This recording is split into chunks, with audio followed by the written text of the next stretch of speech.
Assalamualaikum Sobatila, ketemu lagi dengan saya di Ila Normi Channel. Sholat merupakan salah satu ibadah kunci yang wajib dilakukan oleh semua umat Islam. Banyak hikmah dan manfaat yang bisa kita ambil jika kita melakukan sholat. Salah satu dari hikmah ketika kita melakukan sholat yaitu dapat mencegah kita dari perbuatan keji dan mungkar. Hal ini sebagaimana difirmankan Allah Subhanahu wa taala di dalam surat Al-Ankabut ayat 45 yang artinya bacalah apa yang telah diwahyukan Allah kepadamu yaitu Alkitab atau Al-Qur'an dan dirikanlah sholat. Sesungguhnya sholat itu mencegah dari perbuatan-perbuatan keji dan mungkar. Dan sesungguhnya mengingat Allah atau sholat adalah lebih besar keutamaan dari ibadah-ibadah yang lain. Dan Allah mengetahui apa yang kamu kerjakan. Dari sini timbul sebuah pertanyaan. Apakah memang sholat itu benar-benar dapat mencegah kita dari melakukan sebuah perbuatan dosa atau perbuatan keji dan mungkar. Sedangkan banyak dari di antara kita yang sholatnya sudah tepat waktu, sholatnya sudah 5 waktu, namun tetap saja melakukan atau bahkan seringkali melakukan sebuah tindakan kemaksiatan.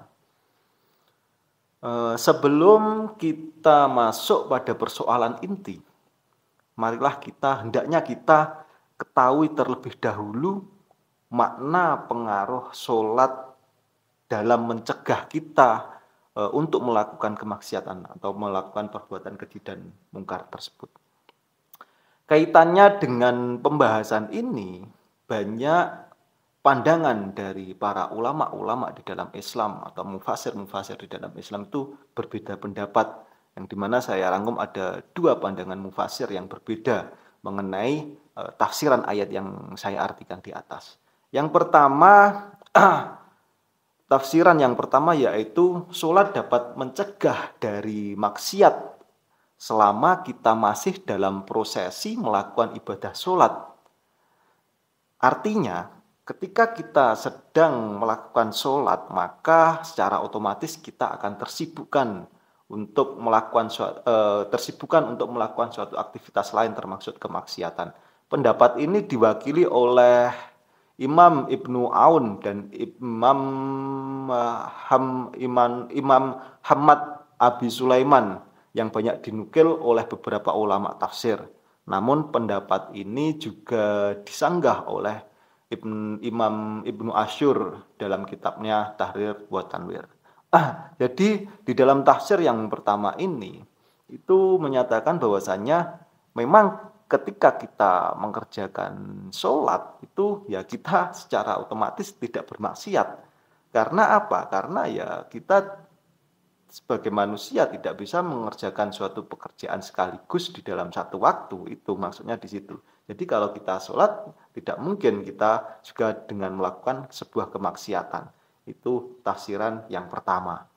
Selanjutnya di dalam tafsiran yang kedua yaitu sholat memang dapat mencegah kita dari melakukan suatu kemaksiatan, baik saat kita melakukan sholat maupun saat melakukan aktivitas di luar sholat.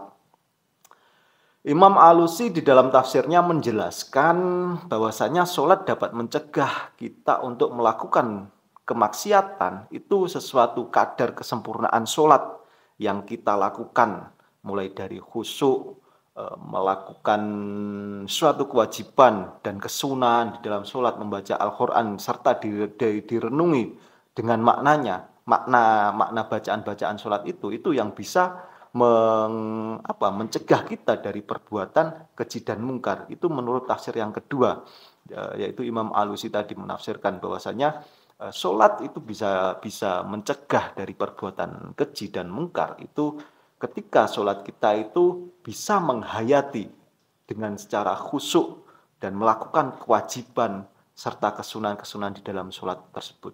Serta kita bisa menghayati apa arti bacaan-bacaan yang terkandung di dalam bacaan sholat itu. Nah, di dalam tafsir yang kedua ini menjelaskan bahwasanya ketika kita itu melakukan sholat dan kita tidak bisa menghayati apa isi bacaan sholat tersebut, tentu kita tidak bisa menghadirkan suatu tindakan yang baik di dalam. Jadi buah-buah dari sholat ini bisa diambil atau dipetik itu ketika kita melakukan sholatnya itu secara baik dan benar.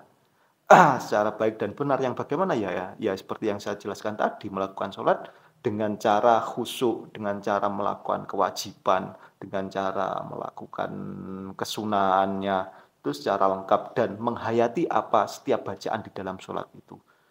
Nah, setelah kita melakukan semuanya, maka menurut tafsir ini itu kita dapat mencegah dari perbuatan keji dan mungkar. Nah, selanjutnya ini pendapat yang nomor 3, yaitu pendapat pribadi saya ini sebetulnya yang nomor 3. Kenapa sholat itu bisa dikatakan mencegah dari perbuatan keji dan mungkar? Kalau menurut pribadi saya, walaupun ya memang dari tafsir yang pertama tadi itu masuk akalnya seperti ini ya. Ketika kita melakukan seperti yang saya jelaskan tadi, ketika kita melakukan suatu kegiatan, salah satu kegiatan tertentu, itu kita pasti tidak melakukan kegiatan yang lain karena kita tidak bisa melakukan dua kegiatan di dalam satu waktu. Jadi ketika kita di dalam tafsir yang pertama, ketika kita melakukan sholat, tentu kita tidak akan maksiat, itu masuk akal sekali. Terus di dalam tafsir yang kedua, kenapa sholat itu bisa mencegah dari perbuatan keji dan mungkar? Itu ketika sholatnya itu kita menghayati, ketika sholatnya itu bacaannya sudah fasih, ketika di dalam sholatnya itu sudah khusyuk dan melakukan kewajiban serta kesunahan di dalam sunat, serta kita dapat memahami atau merenungi ayat-ayat Al-Quran yang terkandung di dalam bacaan sholat, itu bisa membuat seseorang itu tidak melakukan perbuatan keji dan mungkar. Itu menurut tafsir yang kedua. Tapi menurut saya juga masih banyak seorang yang mengaku tokoh agama yang dalam hal ini di konteksnya di Indonesia banyak tokoh agama yang dimana melakukan pelecehan seksual dan lain sebagainya. Nah, ketika kita melihat tokoh agama, tentu mereka-mereka yang melakukan tokoh-tokoh agama ini yang melakukan pelecehan seksual, tentunya mereka memahami arti bacaan sholat dan lain sebagainya, tapi nyatanya tidak bisa mencegah perbuatan keji dan mungkar. Nah, menurut saya ya tafsir yang nomor 2 ini kurang masuk akal menurut saya, tapi ini menurut pribadi saya, pendapat pribadi saya. Kenapa sholat yang nomor 3? Kenapa sholat itu dikatakan dapat mencegah perbuatan keji dan mungkar? Yaitu sholat itu sendiri kalau menurut saya itu adalah sebuah bukti bahwasanya kita itu hamba ciptaan Allah Subhanahu wa taala. Lah, jadi Allah memerintahkan kita sebagai hamba untuk melakukan sholat. Lah, kita sendiri ketika melakukan sholat itu harus benar-benar menyadari bahwasanya kita itu adalah seorang hamba, seorang yang diciptakan oleh Allah dan kita diperintahkan oleh Allah Subhanahu wa taala itu untuk melakukan sholat. Nah, ketika ini poinnya di sini, ketika kita bisa menghadirkan di dalam sholat itu, kita bisa menghadirkan suatu perasaan bahwasanya kita itu seorang hamba, seorang yang diciptakan. Lah, kita disuruh untuk melakukan sholat, kita menghadirkan bahwasanya kita seorang hamba. Lah, ketika kita bisa menghadirkan diri kita menjadi seorang hamba, tentunya kita juga akan meninggalkan semua apa yang dilarang oleh Allah Subhanahu wa taala, yaitu pencipta kita. Nah, itu menurut pendapat pribadi saya. Karena seperti pernah saya mendengar dari penjelasan Gus Bah bahwasanya sholat itu bukti penghambaan kita kepada Allah. Lah, ketika kita itu sudah memposisikan diri kita menjadi hamba dan itu diulang-ulang terus tiap hari 5 waktu minimal, terus ditambah yang sunnah, belum ditambah yang sunnah. Lah, itu akan menyadarkan diri kita bahwasanya kita itu di dunia itu bukan apa-apa.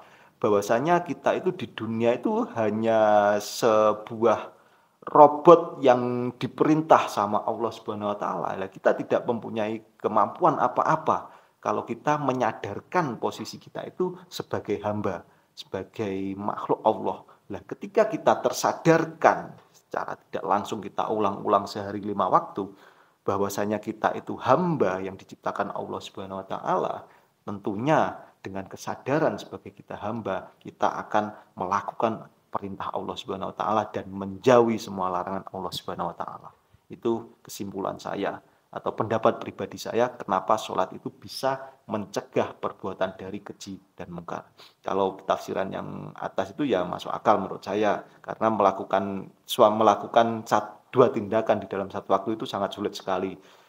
Kalau tafsiran yang nomor 2 itu masih mentah menurut saya. Soalnya kenapa? Ya konteksnya di Indonesia itu masih banyak para pemuka-pemuka agama, yang dimana pemuka-pemuka agama itu dalam melakukan sholat tentunya mereka paham apa yang dibaca, tentunya mereka mengerti apa yang dibaca, tapi masih ada pelecehan seksual di situ. Nah, tapi kalau menurut saya pribadi, ketika semua orang itu posisinya ketika melakukan sholat itu menghadirkan dirinya kepada Allah dan menyadarkan dirinya itu benar-benar hamba Allah, dan itu diulang-ulang sehari minimal 5 waktu, maka di dalam alam bawah sadar kita tentunya akan membekas sekali bahwasanya kita hamba, kita tidak bisa apa-apa, kita seperti ini karena Allah, ada sesuatu kekuatan yang lebih besar yaitu Allah. Nah, ketika kita akan melakukan sebuah tindakan yang dimana tindakan itu bertentangan dengan